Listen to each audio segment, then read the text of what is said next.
Hi, welcome to the TNT Show. Today's episode is brought to you by Demolition Games, where we are recording live. Today, we're talking about Deadpool. The movie's coming up. Everyone's excited, or are they? What are your feelings, guys?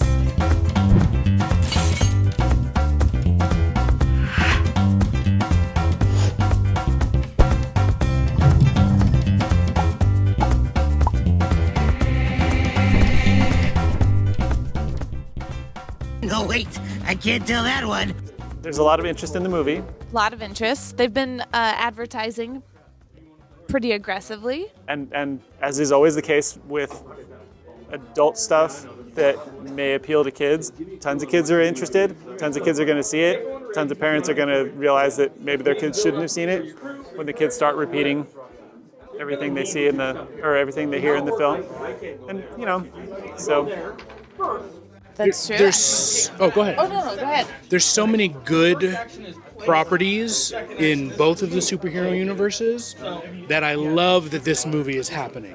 That's what I'm most excited about, is that Deadpool's popular, but not, you wouldn't think I'm going to make a whole movie thing popular, but they decided to sell Deadpool. Like, okay, this is the crazy Deadpool that says crazy funny things and is weird and has lost his mind, and there's so much good stuff that can come from that, and especially because they brought in other heroes. That Colossus looks great. It's amazing. Yeah.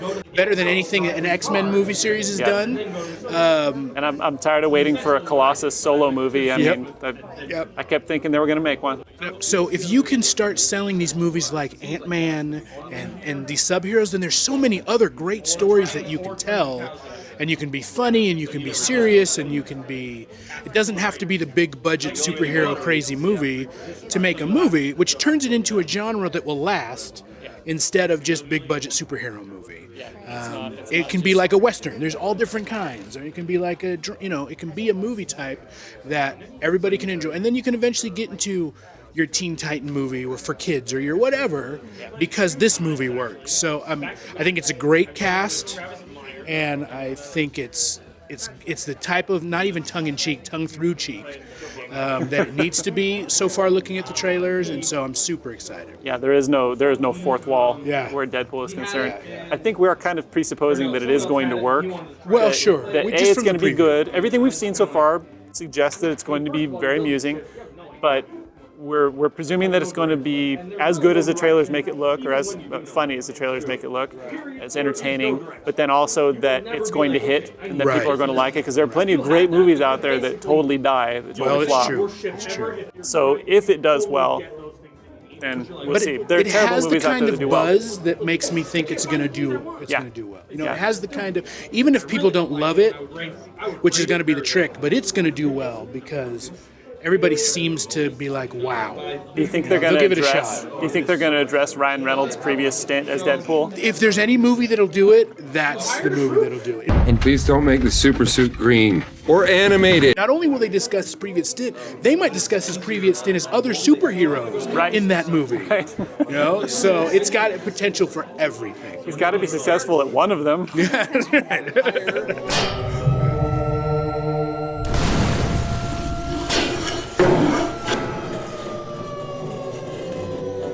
It's time to reveal another prize that you could potentially be the winner of. So ready to reveal this. Do it. I love this one. This one is awesome. We've got the 3D motion mug, but it actually ghosts are haunting you in your dreams. And then also the Pac-Man salt and pepper pops, which is sweet, and I'm going to need to get one. It is blinky and inky. Also, you know that the other two are Clive and... Sue? Yeah, Sue's the orange one, right? You can be like, they totally looked that up. No, we don't look anything up before we start. That's right, we just go. And I actually have this mug, and I love it. It is super cool. Die of Destiny! Now we're going to see if we have a $50 equivalent prize winner. Actually, it's a real $50 prize winner. If I roll an 18, 19, or 20 on this die of Destiny, someone will win today. Ooh, it's a bounce roll. Got it? 12. Oh, it's a 12. No winner this time. Good roll, though. I like the bounce. Thank you. Better luck next time. And we also need to draft members to the red and blue teams. Okay, here we go. It's time to draw for the teams. For the red team, Red team has McCrae S., who is also our first ever Die of Destiny winner. that's true. So you're lucky. Welcome to the red team. He's doubly lucky. That's right. Blue team today picks up roulette. Ooh, roulette. No word on whether this is a Russian individual, but welcome to the blue team, roulette. Now, you guys ready for some TNT round questions? I'm ready. Absolutely. I've got them prepared. All right. In the spirit of Deadpool, which is a comic book being made into a movie, right? What would be the best solo comic book character that deserves their own movie but doesn't have one yet? I don't know that he totally deserves his own movie, but Nightcrawler. Nightcrawler has been one of the best characters in Marvel since forever. He's very interesting. He's not the most aesthetically pleasing. He's not super handsome like some of our, Superman and Captain America types, which probably holds him back, You are hard to look at. Exactly. He was physically, he looked terrible, right? He looked bad. He looked like a demon, and people hated him for it and treated him like that. And yet he was a very loving and kind and happy-go-lucky, fun character. He was a bit of a clown and very very affectionate with other people. And so that he looked like a monster, but he was one of the most human, so to speak, of all the characters in the stories he was in. But I think he's a very interesting character, and he doesn't get enough play. That's fair. Gee, same question to you. So I'm going to lose because I always pick things that people don't know. But Niche interest. But people that are interested in Guardians of the Galaxy have seen Thanos in these movies. Character named Adam Warlock, who was created basically by scientists, and ultimately he's very pinnacly involved in the Infinity Gauntlet, which is the story that this kind of all comes from. He's a character that's gotten the gauntlet in history and attained godhood and had to work with that and deal with, how am I going to deal with godhood? He's tied to the soul gems. So he's already been tied to kind of the heart and soul of the universe. So he's kind of dealing with all of that. He helps create a team that protects all of the Infinity Gems, which again you'll see like in the Infinity War Avengers. He's a long time character that's almost the opposite of Thanos. He's the other side of Thanos, who you've seen in these movies. So especially if Thanos gains traction and people enjoy him as much as I enjoy him, Adam Warlock will be a great set of movies to be on the other side of that, to tell more about the humanity of godhood, as it were. Plus, he's got a stylish skull. He's got a beautiful skull, and he's all gold. He's all gold everything. So yeah, Adam Warlock. How did he deal with the Infinity Gauntlet? So he did handled it pretty bad. well? There's a story. The Doctor Strange movie's coming out, so we can talk about it. There's a story where he starts playing around with godhood. He starts trying to eliminate things that he thinks that society is bad with, like competition things. And so Doctor Strange has to go out there and use all of his top-end magic to say, no, competitiveness is good. Like you can't eliminate bad things and just keep good things. And so then he understands, I might be toying around with this a little too much. I got to make better decisions. And he just started doing parlor tricks and got really bored. And omnipotence. Yeah. It's tough. So yeah, I love the character. He's a good character to go back and read comics from. But people don't know who he is. But he's more handsome than Nightcrawler, so Slightly. I guess he's kind of weird looking. But Well, you know what? Let's see what the people think. Hey, this is the Rev at Demolition Games. Let's find out what our friends have to say about those answers. Nightcrawler would be fun. Nightcrawler. Definitely Nightcrawler. Adam Warlock's cool. I will give him that. But Nightcrawler's just awesome. Adam Warlock. I'm gonna go with Adam Warlock on that one. I liked his story. I liked the way he filled in some of the pieces that you don't get to see otherwise. And I just think he was a slightly better character. I don't think Nightcrawler could hold his own as a movie, in all honesty. So I'd probably have to say Adam Warlock in that case. Okay. Adam Warlock's the winner. So, you take the point. Red No one team. saw that coming. All right, another question. Question number 2. What is the best action comedy movie ever? Best action comedy movie ever was True Lies. True Lies. Yeah, it's fantastic. I've never seen True Lies. You're missing out on the best True Lies is action pretty comedy great. movie ever. It was Tom see. Arnold at the height of his power. Well, Tom Arnold was never particularly funny, but in that movie, he's great. Right, that's what I mean. I mean, it was everything that Tom Arnold wanted to be. He was in that movie. It's like when you get a player in the NBA Finals who goes through and has like an amazing series, but they've never done anything before and they never do anything after that except get a huge contract. That was Tom Arnold's contract series. You know, he did that movie and everybody was like, whoa, he can actually be funny. Let's pay him some money. And they made like the stupids. But So you're trying to sell me on Ostertag the movie, essentially. And I gotta tell you, I'm not sold so far. No. Tom Arnold was the silly sidekick, but it was Arnold Schwarzenegger at his very best because it's good Schwarzenegger action with a bit of Schwarzenegger comedy. It's Jamie Lee Curtis doing a great job, and more importantly than anybody else is James Cameron, and he wrote it, he directed it, and it's up there with the best of his movies. Up with the Terminators and Avatar films, Titanic even, you know, Aliens. The True Lies is fantastic because the action is great, the comedy is good, each of them is over the top, and it just keeps being a great film. It's a shame that he declined to make the second film, but that's definitely the one I would choose. I'll check that out. I think Jamie Lee Curtis is underrated as a comedian, actress, as a comic actress. She does comedy so well. Gee, what do you think? Well, I knew I was going to pick an Eddie Murphy movie, and the question was which one was I going to pick. So between 48 Hours and another Haunted 48 Mansion. Hours and Haunted Mansion, and what's the one that he's Flubber. Flubber, yes. Yeah, so those ones were good choices, but I decided to go with Beverly Hills Cop, which was like the, I've never seen that either. oh boy, that's a different kind of enjoyable.